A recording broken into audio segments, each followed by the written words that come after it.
사랑하는 여러분들, 지난 한 주간도 주님의 은혜 가운데 여러분 한 분 한 분 모두가 다들 잘 보내신 줄로 믿습니다. 설을 앞두고 있는 주일이죠. 설 명절 연휴는 시작이 되었습니다. 예상대로 이번 설도 이전과는 사뭇 다른 분위기죠.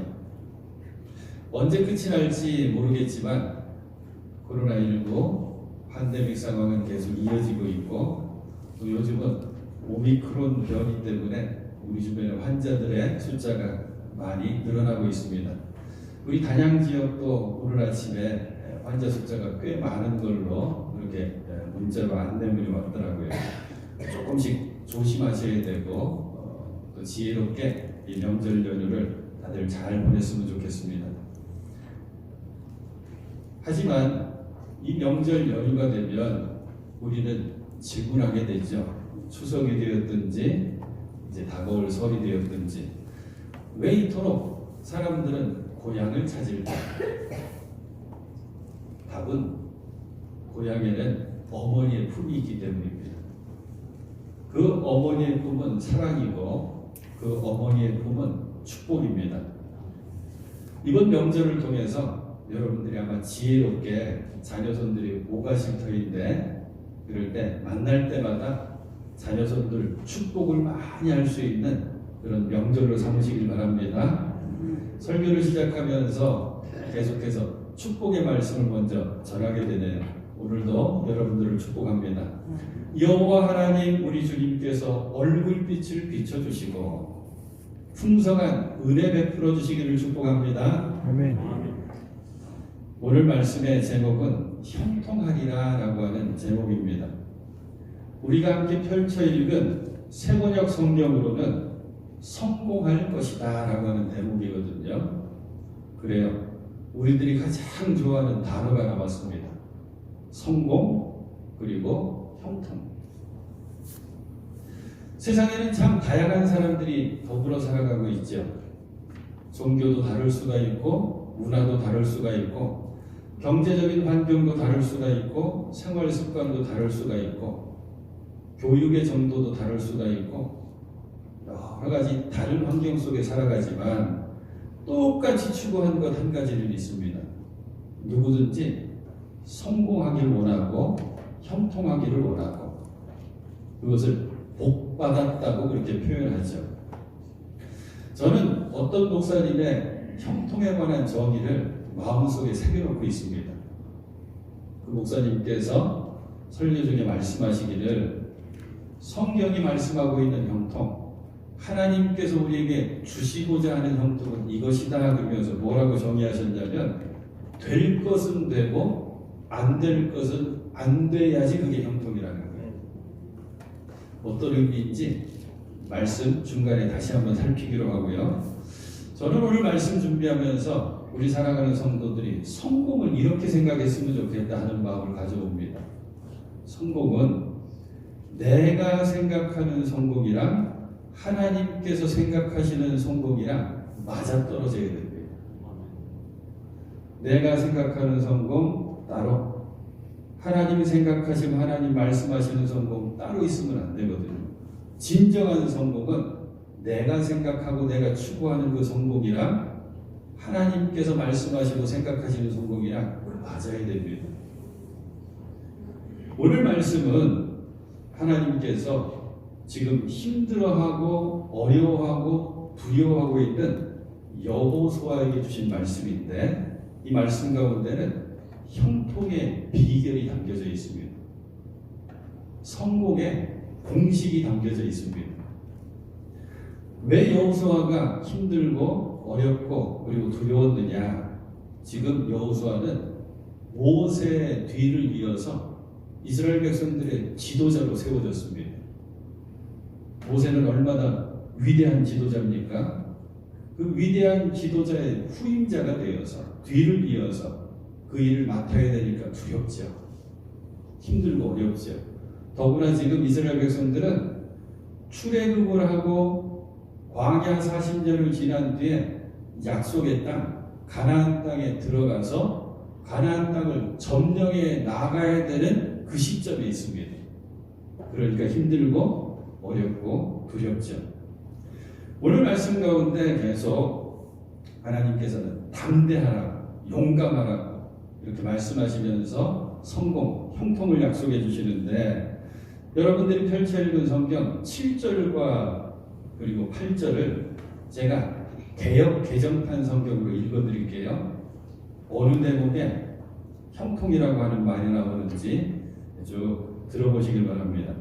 오직 강하고 극히 담대하여 나의 종 모세가 내게 명령한 그 율법을 다 지켜 행하고 우로나 좌로나 치우치지 말라. 그리하면 어디로 가든지 형통하리니.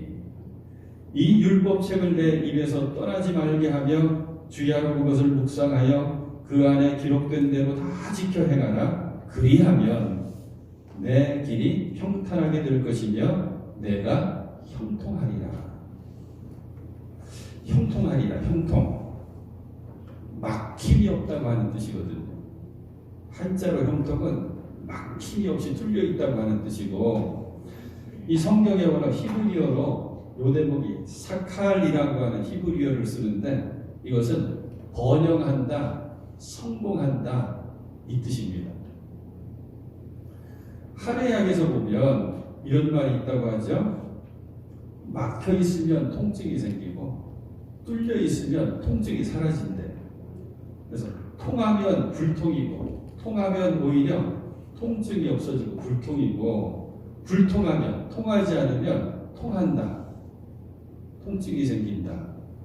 그래서 한의사 선생님들 우리에게 말씀 많이 해주시잖아요. 혈관이 깨끗해서 잘 뚫려 있어야 되고 그리고 신경도 잘 뚫려 있어야 되고 연결돼 있어야 되고 그리고 뭐 기도 그리고 혈도 이렇게 잘 뚫려 있어서 통해야 된다 그런 얘기들 해주시잖아요.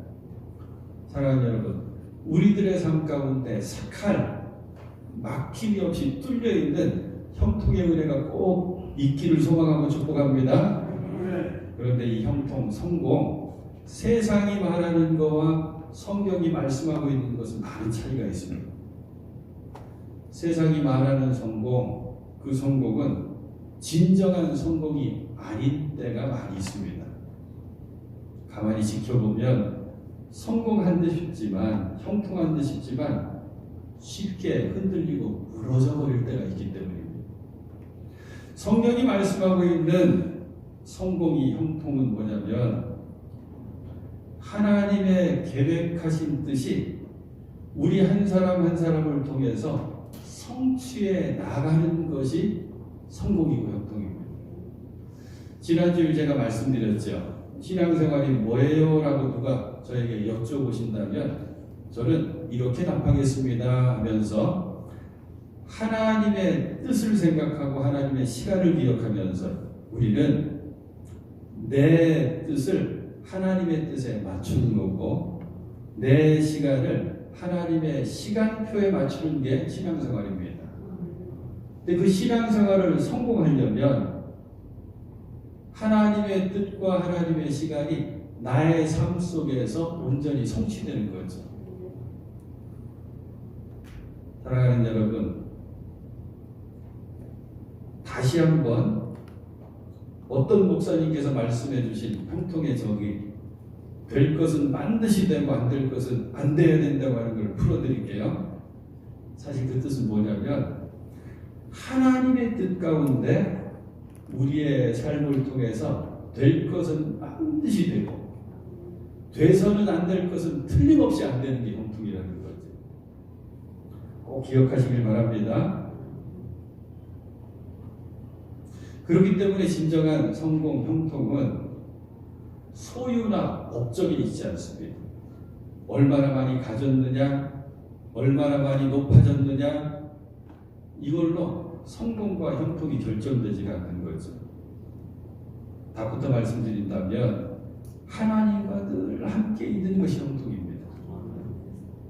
형통의 사람이 성경에는 많이 등장하는데 성경 본문 가운데 성경의 말씀 가운데 이 사람은 이래서 형통했다고 하는 사람이 있거든요.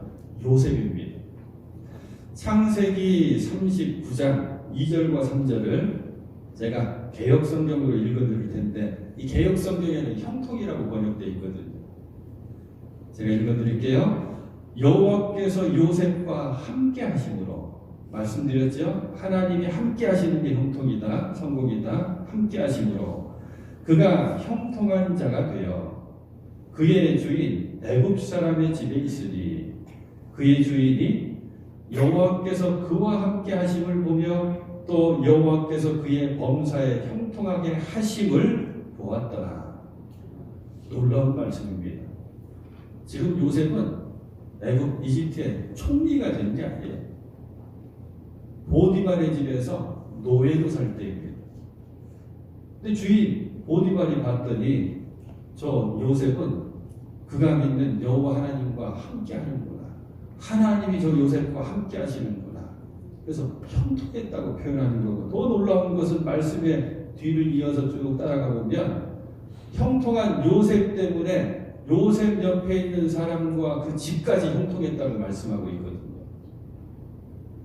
사랑하는 여러분, 하나님께서 함께 하신 것이 형통의 첫 번째인 것을 먼저 기억하시길 바랍니다. 이 믿음을 가지고 오늘 말씀을 통해서 형통, 성공의 세 가지 공식이 나와요. 신학의 법칙이 나옵니다. 첫 번째 한번 생각해 봅니다. 먼저는 하나님의 음성을 듣고 그리고 읽고 그 말씀을 실천할 때 우리는 형통한 삶을 살 수가 있습니다. 8절 말씀에 나오죠. 이 율법책의 말씀을 늘 읽고 밤낮으로 그것을 공부하여 이 율법책에 쓰여진 대로 모든 것을 성심껏 실천하여라. 그리하면 너 성공한다. 너 형통한다. 이 말씀을 잘 듣고 읽고 지켜 행하는 모습, 그것이 복된 삶이라고 하는 말씀은 어디 등장하냐면 신명기 28장에 자세하게 나옵니다. 제가 일부 예배 때는 우스갯소리로 이 명절 연휴 동안 꼭 이 말씀을 기억하셨다가 읽으셔야 됩니다 그러면서 기억하시기 좋으라고 신명기 거꾸로 하면 뭐가 돼요? 여러분 목사 이름입니다. 명신 이명신 목사 28살로 기억하십시오. 그러면서 기억하십시오. 이 시간에는 찾아봐야 되겠습니다. 28장 펼쳐놓고 제가 빠르게 몇 구절만 안내해 드릴게요. 신명기를 찾기도 좋죠. 여호수아 바로 앞이 신명기입니다.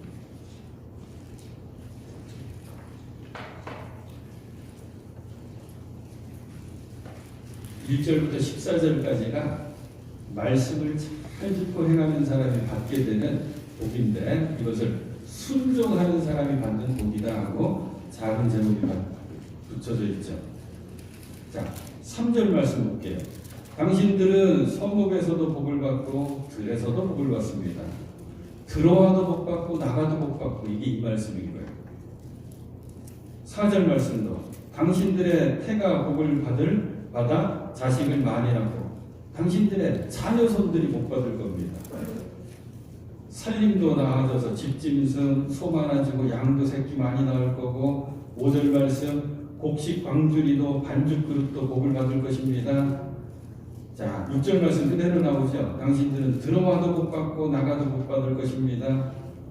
강한 대적자들이 당신을 쳐들어와도 하나님께서 그들을 오히려 치실 것이니 그들은 한 길로 쳐들어왔다가 7길로 뿔뿔이 도망칠 것입니다.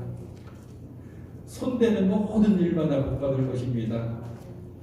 이거 뭐 계속 이어지는 거예요. 12절 말씀 볼까요?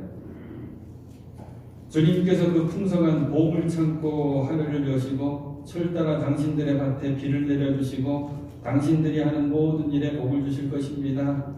이제 우리가 잘 아는 말씀 나오고 많은 민족에게 꾸어주기는 하여도 꾸지는 않을 것입니다. 13절 당신들이 주 하나님의 명령을 진심으로 지키면 주님께서는 당신들을 머리가 되게 하고 꼬리가 되게 하지 않으시며 당신들을 오직 위에만 있게 하고 아래에 있게 하지는 않으실 것입니다. 제가 하는 어떤 장로님은요 매일 이 말씀을 읽으십니다. 당신은 이 말씀 붙들고 신앙생활 한다는 거예요. 근데 이 말씀의 가장 중요한 열쇠가 뭔지 여러분 놓치시면 안 돼요. 그게 1절 말씀입니다. 이런 복들을 언제 받느냐? 당신들이 주 당신들의 하나님의 말씀을 어떻게 하고요? 귀담아 듣고 내가 오늘 당신들에게 명한 그 모든 명령을 주의 깊게 지키면, 이러면 하나님께서 이 복을 약속해 주시는 거죠. 사랑하는 여러분, 말씀의 사람들 꼭 되실 수 있기를 축복합니다. 말씀의 사람이 되셔야지 형통하고 성공한 삶을 살아갈 수 있다고 오늘 여호수아는 우리에게 알려주고 있는 거죠. 말씀의 사람 한 분 제가 소개해 드릴게요. 그 한국유리라고 하는 유리회사가 있잖아요. 그 창업주가 되시는 최태석 장로님이신데 이분 얘기해 드릴게요. 이분이 일제시대부터 조그맣게 사업을 쭉 하다가 전쟁에 그래도 유리라고 하는 이 제품이 앞으로 이 나라에 꼭 필요한 물건이 되겠다 해서 선견지명을 가지고 시작을 하셨는데 조금 기업이 일어나려고 했는데 한국전쟁 6.25가 터진 거예요.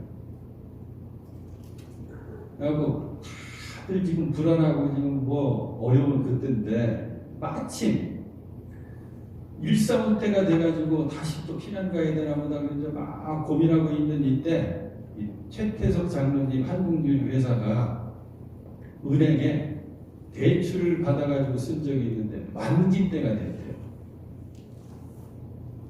최태석 장로님이 전쟁통에 있는 거 없는 거 모아가지고 그 대출금을 만들어가지고 은행을 찾아갔답니다. 나 대출금 갚으러 왔습니다. 은행 직원이 오히려 놀라더래요. 이 전쟁통이 무슨 말씀이냐고. 빨리 이거 신경 쓰지 말고 빨리 안전하게 피난 가셨다가 다시 오시든지 하시라고. 진짜 안 된다는 거예요. 약속이었고 나는 정직이라고 하는 것을 꼭 마음속에 품고 있으니까 때가 됐는데 내가 갚을 수 있는데 갚아야 되겠다고 만기 때가 됐는데 전쟁통에 그것을 갚아버렸대요. 은행 직원이 감동했겠죠. 그러니까 신용장을 한 장 써줬답니다. 이분은 이런 과정 가운데 이렇게 대출을 갚았습니다 하면서 신용을 담보해주는 신용장을 하나 써줬대요. 전쟁이 끝났죠. 모든 게 잿더미가 됐지 않습니까? 다시 사업을 일으키려고 사업을 구상하고 준비하는데 자본금이 있나요? 그 신용장 하나 들고 그 전에 거래했던 은행 갔더니 그 신용장 보고 사업을 일으킬 수 있는 돈을 대출해 주더라고요. 이분의 마음속에는 이 마음이 있는 거예요. 하나님의 사람은 그 말씀대로 정직해야 된다. 한국유리를 잘 일으켰는데 아주 신앙에 좋은 모범을 보이는 장로님이시거든요. 참 대단한 분이다 그러면서 말씀 준비하면서 제가 이분을 검색해 봤어요. 그랬더니 제가 몰랐던 얘기가 또 있더라고요. 아, 이분의 그 신앙의 뿌리, 말씀의 사람으로서의 뿌리가 여기서 생겼구나 한 게 이분이 오산학교 출신이죠. 오산학교는 우리가 잘 알고 있는 대로 조반식 선생님이 교장 선생님이고 남강 이승훈 선생님이 교사로서 그 어려울 때 일제시대 민족의 지도자 우리 교육해야 된다고 해서 기독교 신앙으로 교육을 한 학교거든요. 남강 이승훈 선생님이나 특별히 조반식 선생님이나 두 분 다 장로님이셔요. 조반식 장로님, 이승훈 장로님 그렇거든요. 이분들이 학생들을 가르치실 때마다 성경 말씀을 그토록 많이 인용해 주셔야 돼요. 너희들 이 민족이 지도자로 너희들 자라나야 되는데 정직해야 된다. 성실해야 된다. 사랑해야 된다. 사랑하는 여러분, 하나님의 형통하심의 은혜를 우리가 입으려면 하나님의 말씀, 하나님의 음성을 놓치면 안 됩니다. 특별히 말씀과 기도의 시간을 삼으시고 정해놓고 삼으시고 그 조용한 시간 가운데 하나님의 말씀을 잘 듣고 새기고 말씀으로 실천하며 살아갈 수 있는 여러분 되실 수 있기를 축복합니다. 그러면 형통한 사람이 돼요. 두 번째는 마음을 강하게 하고 담대하게 해야 된다고 가르쳐주고 있습니다. 6절 말씀이죠. 굳세고 용감하여라. 내가 이 백성의 조상에게 주기로 맹세한 땅을 이 백성에게 유산으로 물려줄 사람이 바로 너다. 지금 여호수아는 두렵고 떨리고 어려웠다고 했죠. 하나님 말씀하시는 거예요. 너 마음을 굳세고 용감하게 가져야 된다. 우리 옛 성경으로는 강하고 담대하여라. 왜냐? 네가 앞으로 저 가나안 땅을 지파별로 다 분배해줄 그 일을 네가 맡을 거야. 너 마음 절대 연약해지시면 안 된다. 강하고 담대해라. 굳세고 용감해라. 이 말씀이 6절에도 나오고 7절에도 나오고 9절에도 나오거든요. 계속 굳세고 용감해라. 크게 용기를 내어라. 굳세고 용감하라고 내가 명하지 않았느냐? 왜 이럴까요? 사람은요, 두려움이 들어오기 시작하면 스스로 흔들려 무너져 버립니다. 마음을 굳세게 하고 그리고 용감하지 않으면, 이 강하고 담대한 마음이 없으면 하나님께서 주신 약속도 받아낼 수도 없고 그리고 실천할 수도 없습니다. 하나님께서 주시는 복과 은혜는 우리들 마음으로부터 시작되거든요. 때문에 마음을 지켜야 합니다. 굳세고 용감하게. 잠언은 우리에게 가르쳐주고 있죠. 모든 지킬 만한 것 중에 더욱 내 마음을 지켜라. 생명의 근원이 이에서 남이니라. 우리의 마음이 연약해지면 믿음이 흔들리고요, 두려움에 사로잡히고 그때부터 이상하게 우리의 마음속에는 부정적인 것들이 자꾸 쌓여갑니다. 안 돼. 내가 하는 게 뭐 그렇지. 그때도 그랬는데 뭐 지금이라고 별일.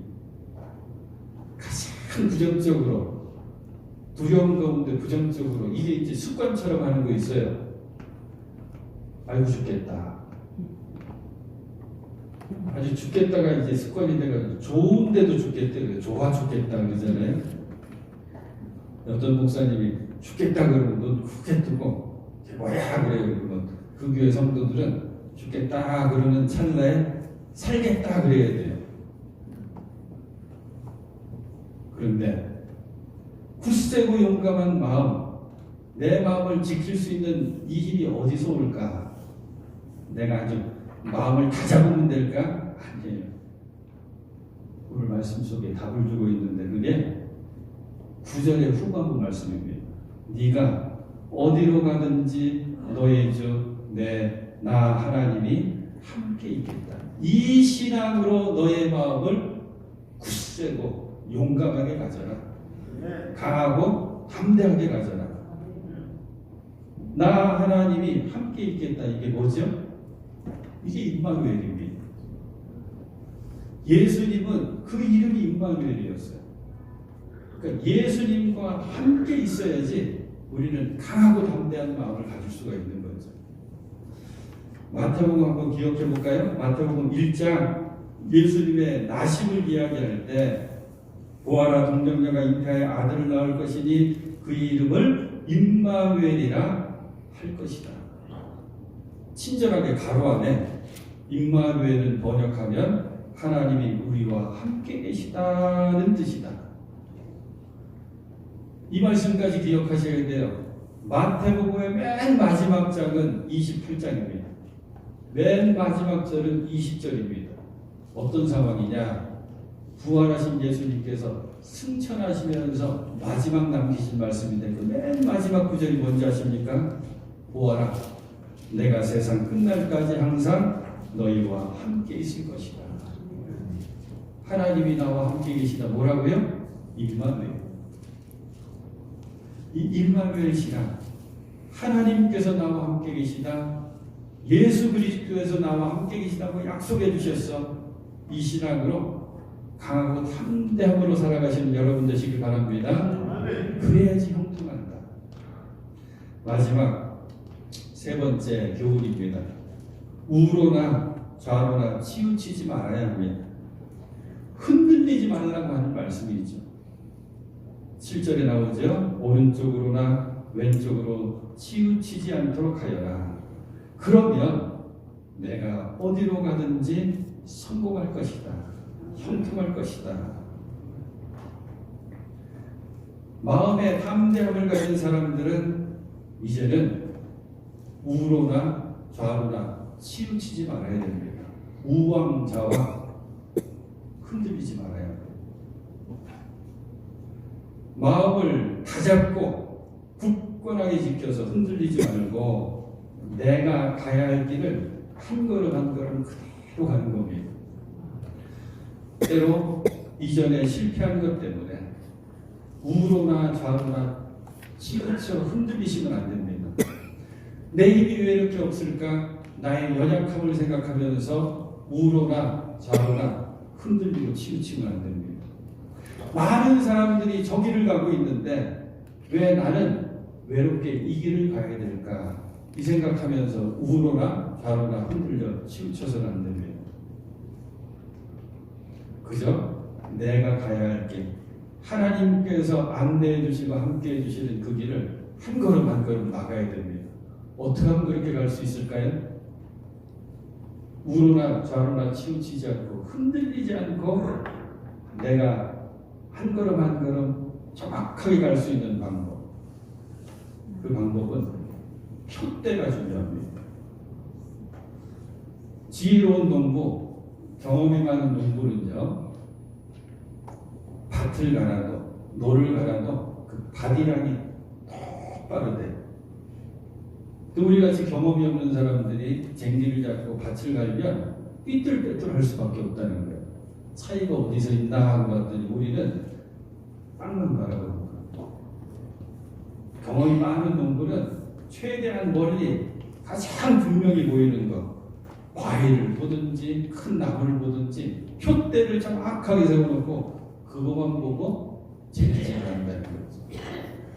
길도 없는 바다에서 고기 잡는 어부들 기준점 푯대가 있습니다. 사랑하는 여러분, 우리의 푯대가 누구십니까? 예수님이시죠.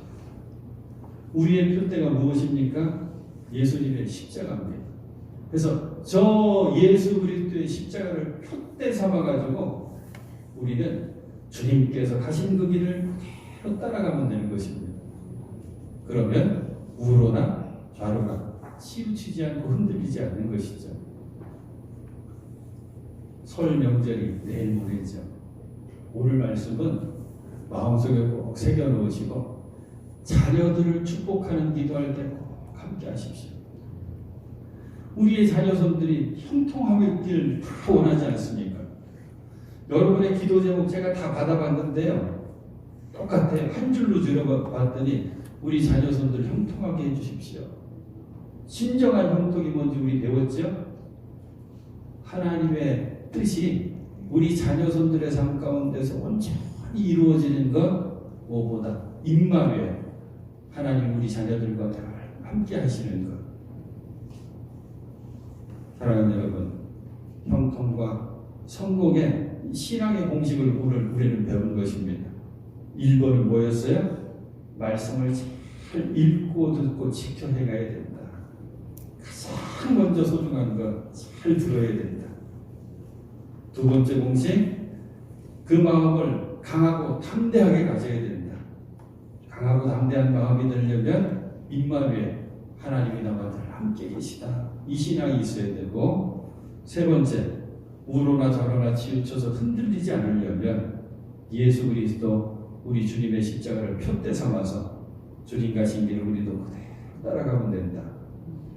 그렇게 형통한 삶을 살아가시는 여러분들 그리고 우리 귀한 자녀손들이 다 될 수 있기를 우리 주님의 이름으로 소망하고 축복합니다.